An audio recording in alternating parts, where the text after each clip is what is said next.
Chafing Armor Podcast, Episode 29, Omelet Due for Moria.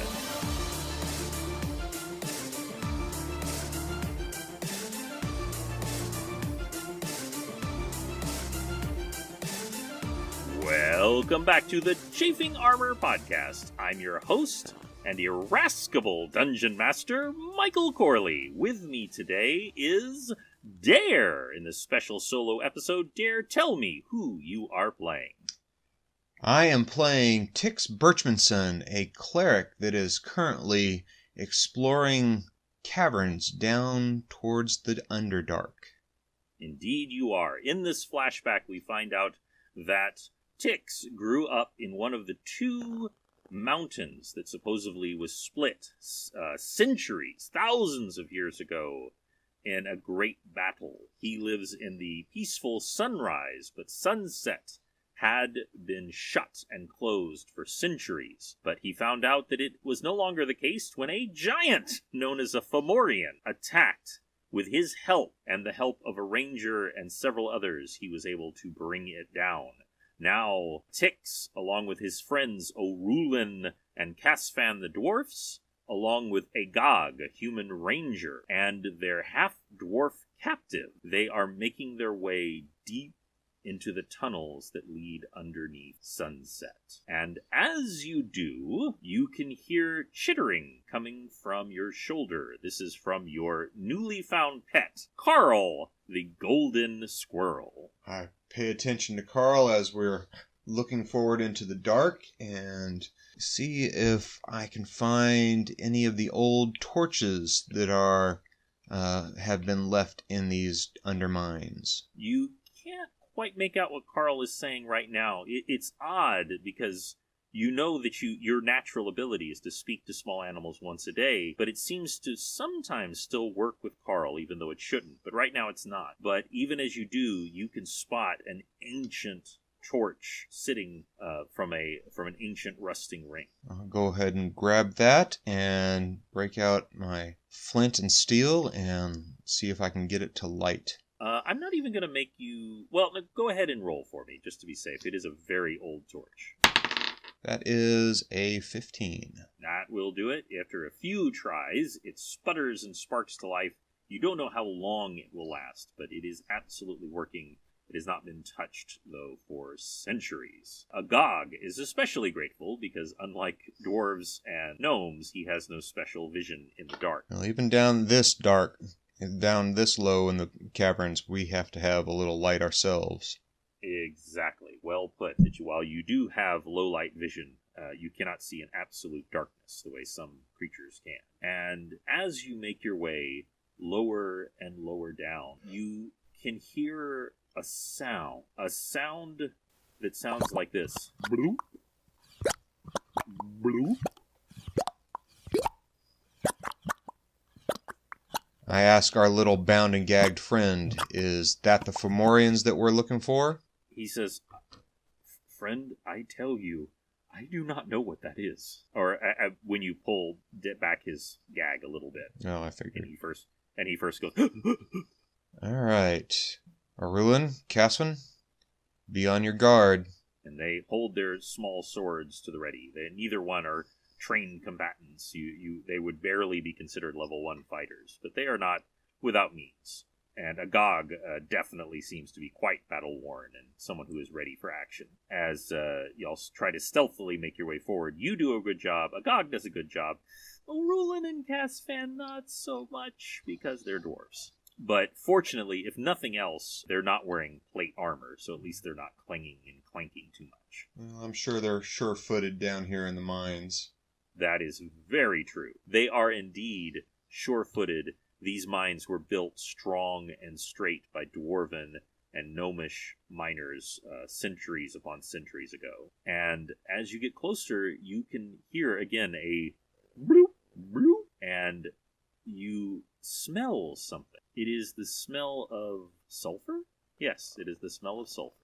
What do I smell? Agog, any guesses? He wrinkles his nose and he says, I have only smelled this once before when I was at a natural spring. Wonder what little thing comes down here that smells like that?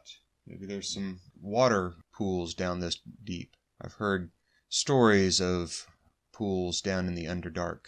They have to get their water from somewhere. Yes, I've heard of entire lakes, even rumors of oceans in the Underdark, but we certainly are not in the Underdark at this time. You all creep a little more closer, and what you see is that the normally straight and narrow of the path is opening up into a huge cavern. I say huge, not gigantic, but very large cavern, and there are multiple stalactites and stalagmites. And in the distance, you can see a pool, and the pool is what's going bloop, bloop, and in the pool is a Fomorian, a big Fomorian, even bigger than the one you saw before, and a extremely filthy loincloth is laying next to the pool, and he seems to be bathing. That is what's happening. I look for a path around the pool, and I shield the torch from the Fomorian, put it behind myself so that there isn't any light being cast in his direction. You could theoretically kind of sneak your way around and make your way around it. It would be tricky, though. It would be tricky to just outright sneak past him without actually dousing the fire. Is there enough light in this part of the cavern? Does he have a light source? He does not. All right. Well, then I guess we're going to have to douse this torch and try and sneak past him. So I will tell the others to prepare to sneak past him as I grind out the torch on the ground. I'll keep the stump so that we can hopefully light it on the other side. Okay, everyone nods, and Agog takes it upon himself to take the prisoner and begin to... You kind of try to get a bearing for everything and try to make your way past. And go ahead and make a stealth roll for him. That is an unmodified 3. Yay! Well, to be perfectly honest, you would have had to have rolled really well because you are attempting to sneak past a giant in a giant cave in the dark, and that is a difficult feat at best. And so, even though you rolled a 3, just so you know, unless you'd rolled really well, this would not have gone perfectly. But what it means is that it was you. Yes. Who stumbles. It makes noise. Yeah, you hear the distinctive ping, pong, pong, as a loose stone clatters to the ground, and you hear the Fomorian freeze, and he calls out first in a language you do not understand at all, and then in a very broken common, "Who's there, then?" And of course, no one responds. And I should note, not even your captive makes any noise. I reach up and pull the gag out of the captive's mouth and say, "Can you answer him and get us by?" And I hold the axe very closely to his neck. He doesn't nod because the axe is next to his neck, but he complies. He calls out, it's me, you're a magician? And he says, "What the bloody hell are you doing here? I told you to keep that illusion up." He goes, I need some spell components. Yes, I need some bat dung to keep the illusion going, so I was just... Tell him that the other guy that went through broke the illusion, and you're having to recast it. Yes, the very kind gentleman who went through to scout for you, he broke the illusion, and I have to get some more bat dung. And you hear like splash, splash, splash, and perhaps the sound of it putting on its loincloth, and it's muttering to itself. "That's just great. That's just fine. All I do is work, work, work. I've got half a mind to bite your head off now and be done with it." Answer him. Well, you would be right to do so, but I believe that your leader? And he's kind of tentative of that, and the other, you hear him, "You're right. Get your crap and get out of here." He's, right away, going right now. And so, with that cover, y'all are actually able to kind of make your way past because he pays no attention to the sound of movement. Good job. Sneak your way past. He nods, and then Agog immediately stuffs his mouth again and gags. Are you going to relight the fire when you get past the cavern? Let's check for any sounds. I asked our captive if we are close to any more of the Fomorians. All he has to do is nod. He nods. I try and cut the torch in half so it will give us a smaller light, and try lighting one half of it. Okay, go ahead and roll for that. That is a 14. Okay, you are able to light it, but you, and I mean this, you literally don't know how long it will last, because it's not really designed to be half a torch, but you were able to get it to light, but it could go out at any time. Okay, so let's get our bearings. And how many have you seen of these Fomorians? 5. 5 Fomorians. Including the one from outside. Oh, so there's only 4 left that you know of. That's good news. I suppose 3. Well, I mean, the one we passed. Right. I've only seen 5 total. Okay, so, all right, let's go scout some more. Let's be quiet and let's be quick. That goes for you and Casvan and Orulin especially. Quiet and quick. Okay, and everyone is trying to sneak as well as they can. As you make your way through the caverns, you begin to hear a sound. Well, you begin to hear several sounds. You begin to hear definitely the sound of more Fomorians, because they are very loud and are not trying to be quiet. You also hear the sound of a baby crying. It's slightly unusual baby crying sound, but it's nonetheless the sound of a baby crying. I elbow the others and start heading towards that sound. Okay, they all nod grimly, make their way forward. If you think about Temple of Doom, when Indy pokes his head out and there is the great procession going on down below, that is, to give you an idea of height, you are up above, and you're out among the stalactites that hang tightly to the ceiling, and below you can see a crude sort of den. It is actually adorned with the bodies, primarily bones, of victims. And you see 3 Fomorians. In between them is a baby. And they are looking at it and kind of poking it and saying, what do we do with it? I don't want to eat it. Well, not yet anyway. And they're just sort of, they're very confused by this baby, like they've never seen one before. And for all you know, they don't. They have never seen one before. You don't know. How many tunnels are there leading out of this area? It's really hard to tell with your meager torch, and also you trying not to, stick the torch out so that they can see it. But you think there are at least 3 other exits that you can see. I should say there is a sort of path going down to their level from where you are, but it's not a very nice path, sort of like a series of rocks and little handholds. All right. I am going to do something quite bold. First, I'm going to ask our friend, can he cast sounds as illusions also? Oh, yes. I'm very good at that. I want you to make a sound down in one of those adjacent tunnels, like people running away noisily. Can you do something like that? Oh, absolutely. That's absolutely something I can. By the way, when we're done, will you let me go? If you continue to help us, I will make sure you get out of here alive. That works for me. And he does like a soft little snap of his fingers, and you hear the sound of echoing footsteps running down one of the other tunnels. All 3 of the Fomorians freeze, and they look at each other, and they begin accusing each other of not paying attention, and one of them was supposed to be on guard, and the other one was supposed to be on guard, and you're a big lazy idiot, and they argue with each other for a full minute, before finally the one who is smallest of them is pushed by the largest, and he heads into the tunnel to go follow the footsteps. And now make another sound in that direction of that giant's screams of pain. Oh, I think I can do that. Little percentage roll here. Okay. And you hear the sound of a Fomorian screaming, and it's not bad because it's something you heard recently, but presumably this person has never heard it, or maybe he's heard one hurting another, but you hear a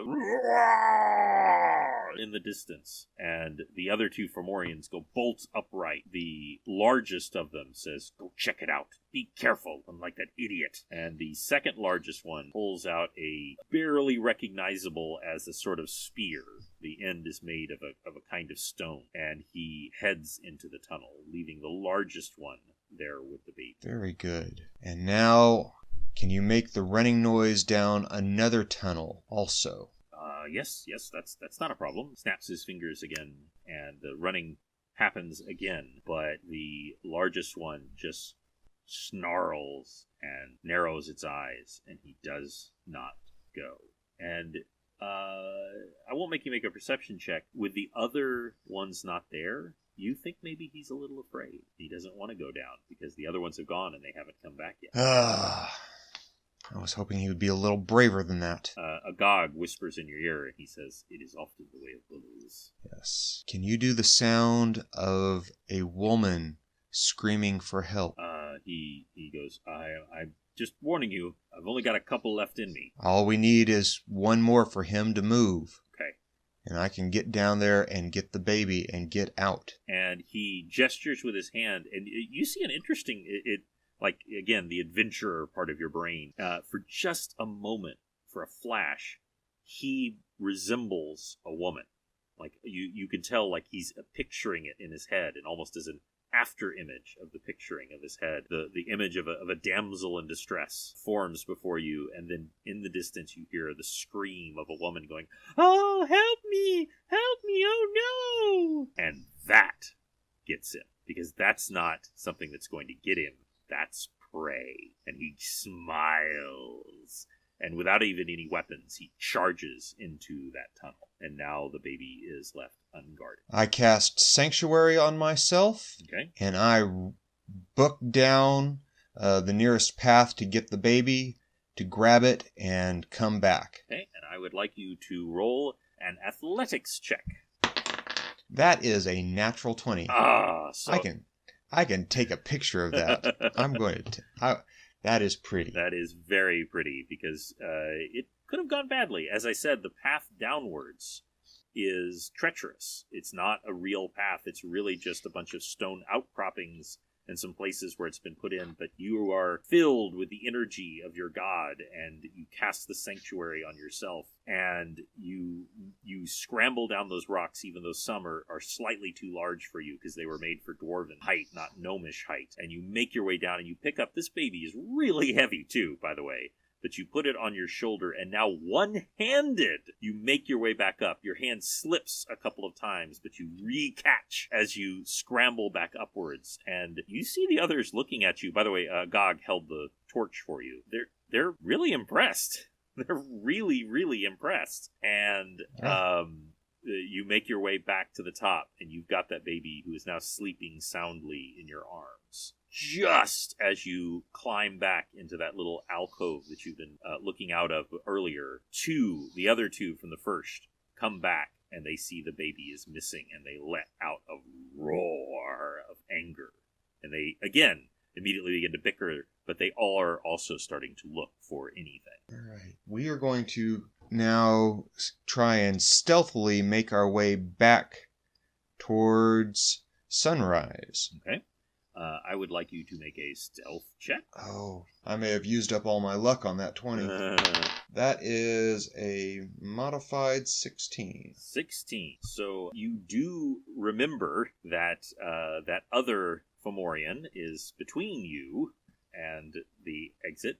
So you do remember that you are going to have to put out your torch again, and you are able to sneak past it. I do need to make one more. I'm going to make a roll for all of them, and it's a 19. So you lucked out. The luck or the gods are with you, as your friends also stealthily make their way past, even in the dark, as you're coming towards the exit. But now something is happening simultaneously. Up ahead, you can see lights, and you can see the lights of the full mining crew, and they are preparing to seal this tunnel permanently. Behind you, you can hear the first roar of that largest Fomorian as he is coming crashing through the tunnel towards you. Run, boys! Run for your lives! All sense to be careful is cast asunder as you all just book it and make your way as fast as you can. If you could make one more athletics check for me. Run like there's a Fomorian after you. Which there is. And that is a modified 21. Nice. You are just chugging along. And even the long strides of your friends, and even the long strides of Agog, you are just so nimble, weaving through these rocks, which is not Agog's normal territory. You actually are through first. You hear a voice, and you're sure that it's Carl, because you've heard Carl talk before, but now it's just so clear. Carl says, "Quick, put the child in your backpack." Backpack? Yeah. Won't it suffocate? It's not the best place for a baby. I swear to you, I promise upon all that's holy, it will be fine. But it will be in danger if it is shown to your people. Trust you, Carl. So I do a quick sling around of the backpack and open it up and gently put the baby inside and put the backpack back on and cinch it up tight. Keep going. And as you make your way, and by the way, this is a heavy baby, especially the fact that you're a gnome, but you keep chugging, and I would like you to make a dexterity roll. Please be kind. Please be kind. That is a 10. 10. So I'm going to say that you are successful in making it through, but not entirely undamaged. One of the Fomorians has grabbed a stalactite and hurled it towards you. And you take... Ooh, how many hit points do you have? Currently, I have 19. Okay. You take 13 points of damage. Oh, I'm going to say that you swung the backpack around, and you currently have it like a Bjorn in front of you. You don't know if that was somehow timing that was meant to be or what, but the stalactite doesn't hit you directly, but it smashes into the wall near you, and just much the same way that it's not the explosion that kills you from grenades, it's the shrapnel. Dozens of shards of very sharp rock embed themselves in your back as you make your way through the tunnel. And as you collapse through the tunnel and your friends behind you, you see Chafing's father lower his hand, and there is a huge boom, and the tunnel in front of you collapses. Even as it does, you can see all around you gnomes and dwarves holding tight to support beams to support the tunnel that you're currently in. And you see the look of rage and fury at the Fomorians as the tunnel collapses between. Oh my, I need a break. Yes, and you probably need some healing unless you wish to administer that to yourself. I will use my 2 cure minor wounds, and gives me 8 points. 8 points. Of Excellent. heal. So you do bring yourself back to full hit points, and you feel... Well, I'm at 14. And you feel the little shards, boink, boink, boink, pop out of your back, and you're glad that you decided to put this child into your backpack, even though it is very, very heavy. As you make your way to the top, Carl climbs up on your shoulder, and he says, "Meet me in the forest tomorrow." All right. I will see you there in the forest tomorrow. I'll probably be chopping wood for the rest of my life. My parents are going to be so mad at me. And the brothers are going to make fun of me. Ugh. Yeah, and tonight... Maybe I should have stayed with the Fomorians.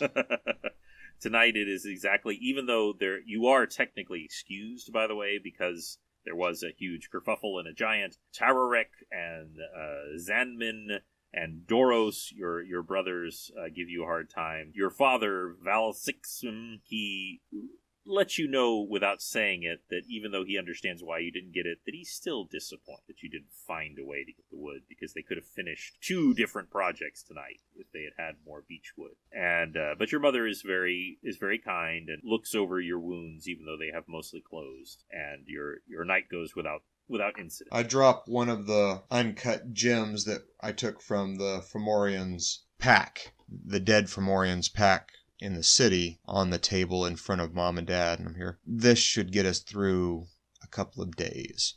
Your father is quite mollified. It is certainly not like a immense treasure, but it is, probably several months' wage once it is cut. So he is very impressed and changes his tune very quickly. And the night passes without incident, and you head out once again to the forest, but this time with a full backpack along with your small wood axe. You make your way out to the woods, and you hear a chittering sound. I head towards Carl and see what I can see. You walk towards Carl, and suddenly you find yourself in a mine, but it is not the spooky, dank, unsettling sunset mine, nor it is the sunrise mine that you've been in several times.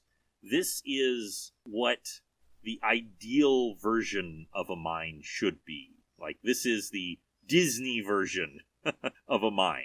It is perfection, and you can see jewels glittering this way and that in the walls, and they are just there for the taking. You could just pull them out, and they would each be worth a fortune in and of itself. Standing before you is a gnome, and the gnome is dressed in fine clothes, but not overly fine, just nice clothes. And there is a streak of gold running through his hair, and he smiles at you.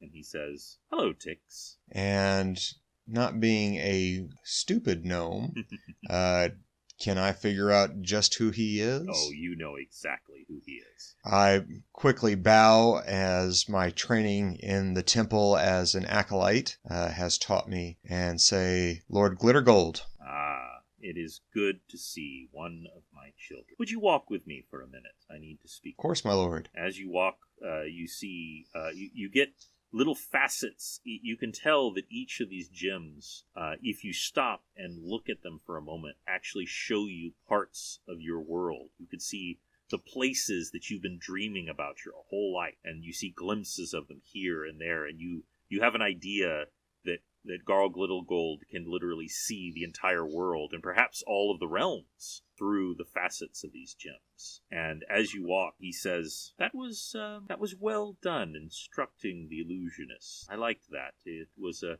good trick. Well, as they say in the temple, work smarter, not harder.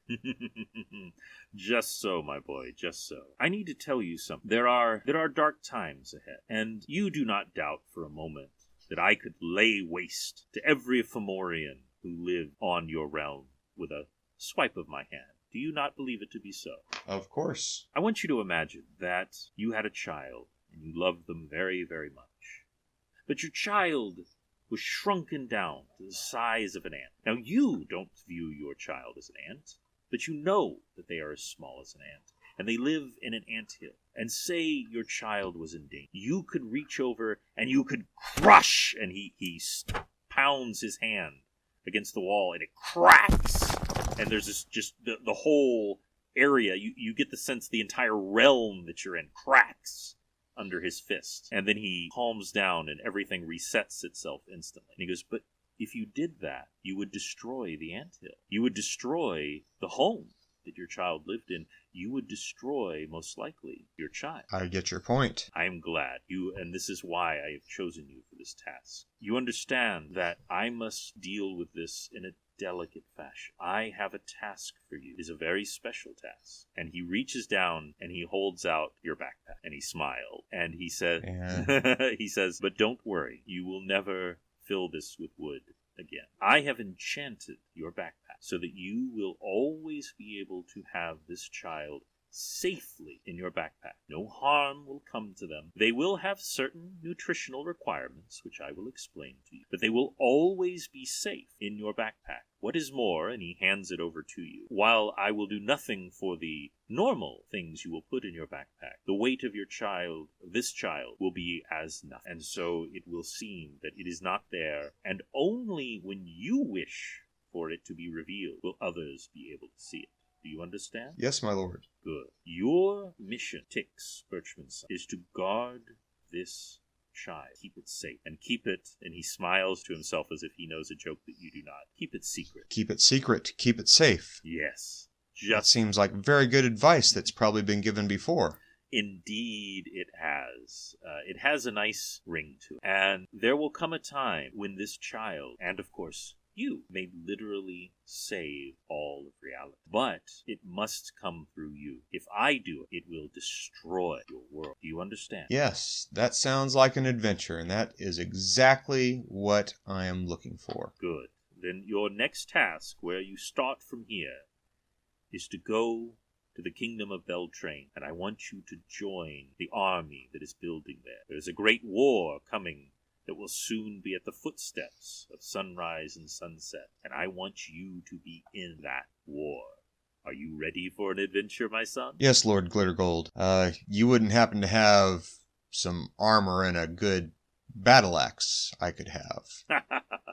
As it happens, I have. And he reaches forward and plucks, even though it was in your pocket, it doesn't seem to matter to a god, that bit of gold that you got from Chafing. And he lifts it up, and as he does, you simply know that it has now become the symbol of him, your symbol, your holy symbol, which you have not yet received from your training. And he touches your wood axe, and it instantly becomes a warrior's battle axe.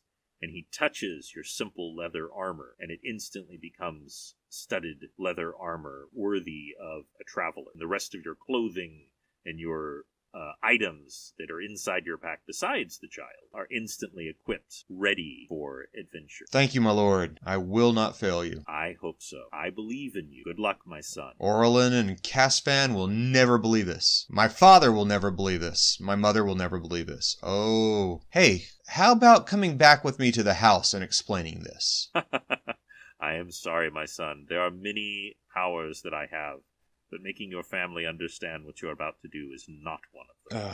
That, I'm afraid, is all upon you. You wouldn't want Good to luck. help me cut down a tree right quick so I could mollify my father. I love your audacity, and that is why I have chosen you. And That's a no? The tunnel, the mine fades around you, and you come back to the woods. But you do see one thing, and that is a perfectly chopped pile of wood. Oh. And that ends Chafing Armor, episode 29. Thank you for joining me on this dare. This was quite the adventure and a lot of fun for the backstory of my little ticks. Yes. I wanted to touch upon some things that need to be touched on that will be very relevant later, and also that I have alluded to in the past but have not said more about. So now we get a little bit more, and when we next rejoin our adventurers, it will be everyone together at the Isle of Death. Thank you for joining me. You are welcome. Thank you for having me. You bet. And everyone have a good evening, and we will roll with you